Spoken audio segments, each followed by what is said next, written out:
बेरोजगारी हमारे देश की एक बड़ी समस्या है। इसकी वजह यह नहीं कि हमारे देश में रोजगार की संभावना नहीं है, बल्कि इसकी वजह यह है कि हम उन लोगों का अनुसरण करते हैं जो लोग किसी क्षेत्र में सफल हो गए हैं, और उनमें भी उन क्षेत्रों का चुनाव करते हैं जो ज़्यादा सरल हो और वर्तमान में ज़्यादा आय की संभावना हो। अधिकतर लोग वही करियर चुनते हैं जैसा उनके आसपास के लोग कर रहे होते हैं। ऐसे में कंपटीशन बढ़ना तो स्वाभाविक है, जबकि विश्व के अन्य देशों की तुलना में हमारे देश में बहुत कुछ किया जाना बाकी है।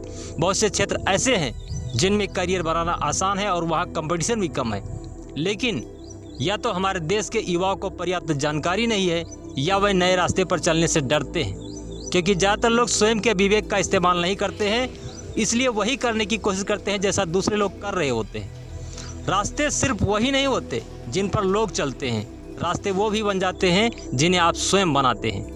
हमारे देश के अधिकतर युवा करियर को लेकर बहुत संवेदनशील होते हैं, परंतु वे अपनी योग्यता, क्षमता और आवश्यकता के अनुसार सटीक निर्णय नहीं कर पाते हैं, और इसी वजह से सही करियर का चुनाव नहीं कर पाते हैं। हर व्यक्ति हर काम को नहीं कर सकता, इसमें हमारी योग्यता, हमारी क्षमता, हमारी आवश्यकता और हमारे पसंद का अहम रोल होता है।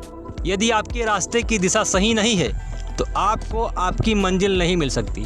हमारे देश के 60 से 70% जनसंख्या ग्रामीण क्षेत्रों में रहती है, और जब तक इतना बड़ा वर्ग शिक्षित और जागरूक नहीं होगा तब तक हम पूरे देश के विकसित होने की कल्पना नहीं कर सकते। हमें अपने करियर का चयन कैसे करना चाहिए, इसके लिए सबसे पहले हमें स्वयं को जानना होगा, क्योंकि हमारे बारे में हमसे ज़्यादा कोई नहीं जानता। इसके लिए हमारी जागरूकता और हमारा निर्णय सबसे महत्वपूर्ण होता है। आइए देखते हैं कि हमें अपने करियर का चुनाव किस तरह करना चाहिए। नंबर 1, आपकी पसंद क्या है। मनुष्य के जीवन का आधा समय उसके काम के साथ बीतता है, इसलिए जो काम आप करते हैं या जो करना चाहते हैं वो आपको पसंद है या नहीं, ये जानना ज़रूरी है। आप क्या करना चाहते हैं, क्या बनना चाहते हैं, कौन सा काम आपको पसंद है, उसे एक पेपर पर लिखें। ये कोई एक काम भी हो सकता है, या यदि आपको कई काम पसंद है तो उसे भी लिखें।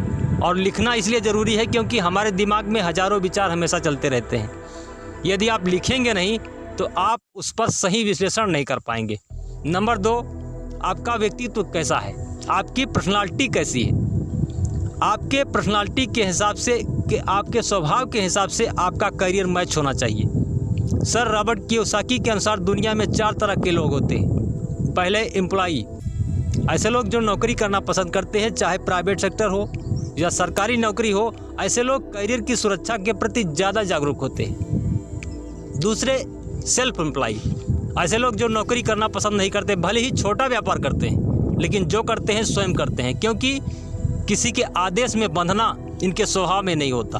और तीसरे बड़े बिजनेसमैन, ऐसे लोग जो नौकरी करने के बजाय नौकरी देना पसंद करते हैं, भले ही किसी स्तर पर शुरू करें, लेकिन उनके माइंड में एक सोच होती है कि मुझे खुद का बिजनेस करना है और अपने बिजनेस को ग्रो करना है। बड़े बिजनेसमैन इसी श्रेणी में आते हैं। इस फील्ड में करियर बनाने के लिए पर्याप्त पूंजी और बिजनेस माइंडसेट का होना जरूरी होता है।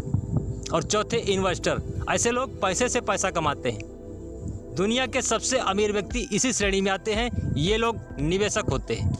अब आपको अपने लिए निर्धारित करना है कि आपके क्षमता और योग्यता के आधार पर, आपके स्वभाव के हिसाब से आप किस क्षेत्र में अपना करियर बना सकते हैं। नंबर 3, आपकी योग्यता क्या है। आप जिस भी क्षेत्र में अपना करियर बनाना चाहते हैं उसके लिए पर्याप्त योग्यता का होना आवश्यक है। कोई भी करियर जो आपको पसंद हो उनमें से एक का चुनाव कीजिए, और उसके लिए जो भी सीखने की ज़रूरत हो, जो भी पढ़ने की ज़रूरत है, उसके लिए प्रयास शुरू कर दीजिए, बशर्ते वह आपके क्षमता के दायरे में हो। बात सिर्फ इतनी है कि आप में लगन कितनी है, आप में जुनून कितना है, क्योंकि असंभव कुछ भी नहीं होता।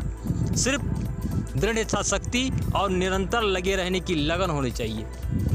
नंबर 4, समाज की ज़रूरत क्या है। जब हम समाज के किसी आवश्यकता को पूरा करने के लिए किसी आइडिया पर काम करते हैं तो हमें समाज से कुछ ना कुछ अवश्य मिलता है। यदि आप में कुछ नया करने की सोच है, थोड़ा रिस्क लेने की क्षमता है, नए इन्वेंशन करने की क्षमता है, तो ये भी आपका करियर हो सकता है। हर तरह का आविष्कार इसी तरह के सोच का परिणाम है। यदि आप कुछ बड़ा कर सकते हैं तो छोटी सोच से स्वयं को आज़ाद कर दें।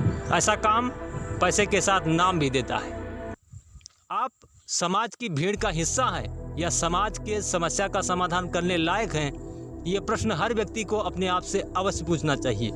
नंबर 5, किस क्षेत्र में कंपटीशन कितना है? हर व्यक्ति अपनी योग्यता को जानता है।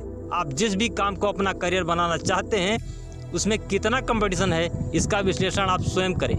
यदि आप स्वयं को पाते हैं कि आप में किसी पद, किसी सेवा, किसी रोजगार के लिए पर्याप्त योग्यता है तो उसमें मेहनत कीजिए, आपको सफलता अवश्य मिलेगी। नंबर 6, आपका विश्लेषण कैसा है? हर चीज़ का पॉजिटिव निगेटिव होता है और हर चीज़ का प्लस माइनस होता है। आप जिस भी करियर को अपनाना चाहते हैं सबसे पहले उसे लिखें, उसके बाद स्वयं का मूल्यांकन करें। जो आपको पसंद हो और जिसके लिए आप स्वयं को योग्य पाते हो उस रास्ते पर चलना शुरू कर दें। भले ही छोटी शुरुआत करें, धीरे धीरे चलें, लेकिन शुरू जरूर कर दें। क्योंकि दुनिया में 80% लोग इसलिए असफल हो जाते हैं क्योंकि वह अपनी योजनाओं की शुरुआत ही नहीं करते और अंत में जीवन निर्वाह करने के लिए कोई भी काम करने के लिए बाध्य होते हैं। औसत न बने रहें, अपने पसंद का करियर चुनें और कभी कंफ्यूज ना हो। किसी एक करियर का चुनाव करें और उसके लिए हर संभव प्रयास करते रहें। जब आप किसी रास्ते पर चलना शुरू करेंगे तो रास्ते में आने वाली समस्याएं ही आपको रास्ता दिखा देंगी, जिससे आप खुद को ठीक से समझ पाएंगे कि ये मेरे लिए सही है या नहीं। यदि आप संतुष्ट हैं तो बस चलते जाइए, सफलता अवश्य मिलेगी। बशर्ते रास्ता सही होना चाहिए और निरंतर चलते रहने की जिद होनी चाहिए। Be happy, all the best. अपना अमूल्य समय देने के लिए धन्यवाद।